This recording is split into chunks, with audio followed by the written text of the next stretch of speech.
All right, Arizona iced tea for the working man, peach flavor right there. We're on the road to payback. Sorry, Pinko had to steal it from you. And one of the big main events that's going to be there for us is the match that we've been seeing for a little while. This is a program that's been running, I guess you can say, since the Royal Rumble and Elimination Chamber before we finally got a match. And this is a feud to me that honestly, I still don't really get it. I don't understand why Cena can't defeat Bray Wyatt, why he can't, we've seen him beat so many guys so many times before. And for some reason, this is a guy that really has his number, that even though Cena wins the matches, I know that he didn't get the win in Extreme Rules, but we've seen him beat Bray Wyatt in different situations, whether it's tag matches or beat members of the Wyatt clan in singles matches or singles action.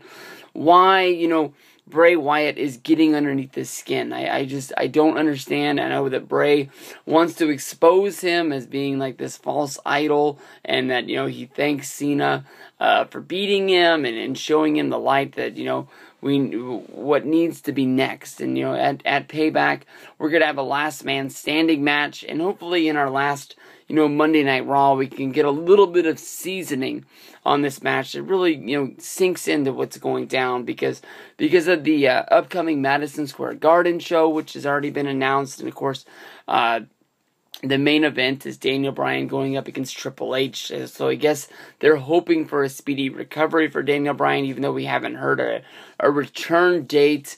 We can all hope that maybe Daniel Bryan will do something on the pay-per-view. We'll have to find out Monday night when Daniel Bryan comes back and sees if he's going to relinquish his title and hand it over to the Authority and Stephanie McMahon. But another match that's on that card is John Cena versus Bray Wyatt. And that show's in July.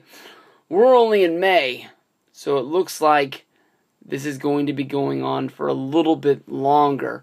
I guess a 4 or 5 match run going on here.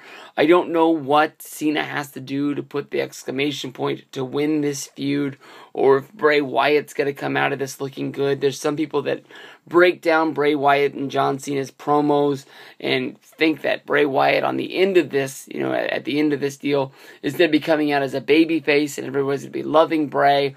I think that people that think that honestly are thinking that John Cena's going to turn heel out of this whole deal, and they've been drinking the Kool-Aid for the last, few years, thinking that everything Cena does is the upcoming heel turn. That is never coming. Bray Wyatt is a villain. I think that he's one of the biggest villains they have in WWE. I don't see him having monstrous powers like Kane, where he can make fire come out of the ring post. But I definitely think that we've seen in the past that he has the power to brainwash people and get people under his realm.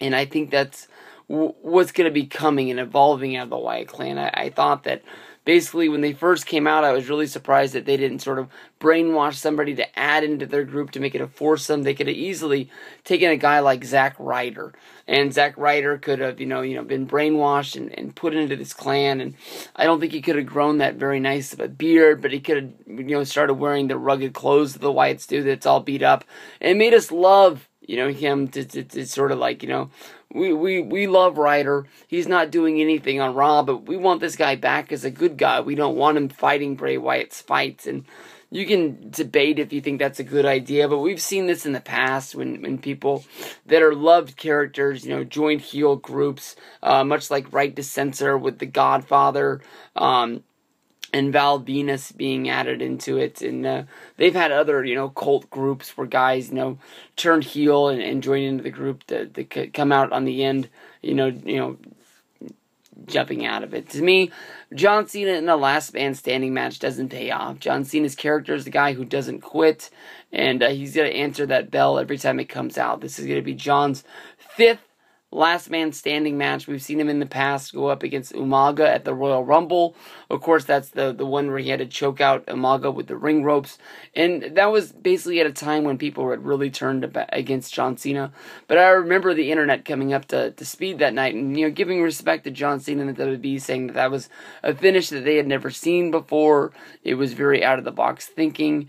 And, they tipped their hat to John. They didn't love the guy, but it was a good spot. From of course, there was Backlash 2009 with John Cena going up against Edge. Of course, this was the heel turn of the Big Show coming out, and he choke slammed John Cena into one of the big on the stage lights. It was a very cool spot, a very cool effect. John wasn't able to answer the 10 count, and he then went on to have a feud with Big Show, and it wasn't great.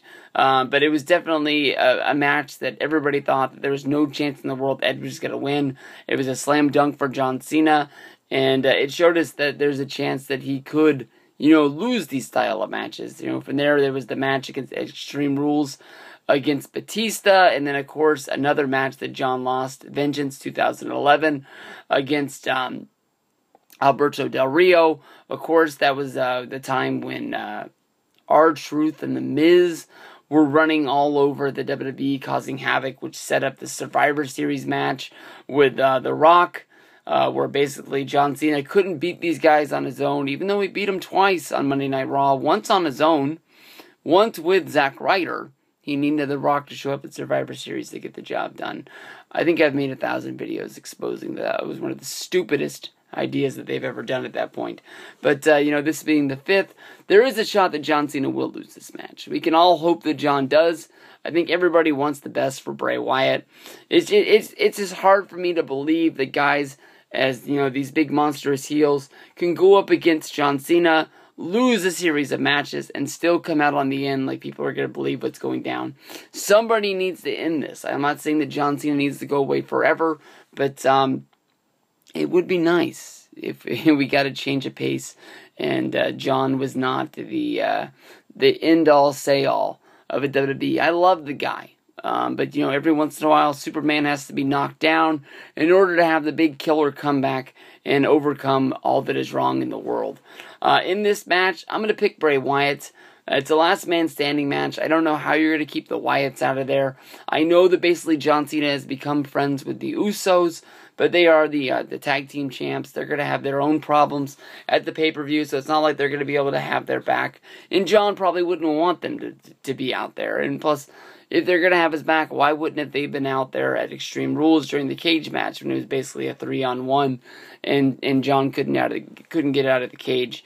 I don't know. We'll figure it out from there. But that's my thoughts on the John Cena versus Bray Wyatt match, and we'll go on to the next one from there. Peace out, everybody.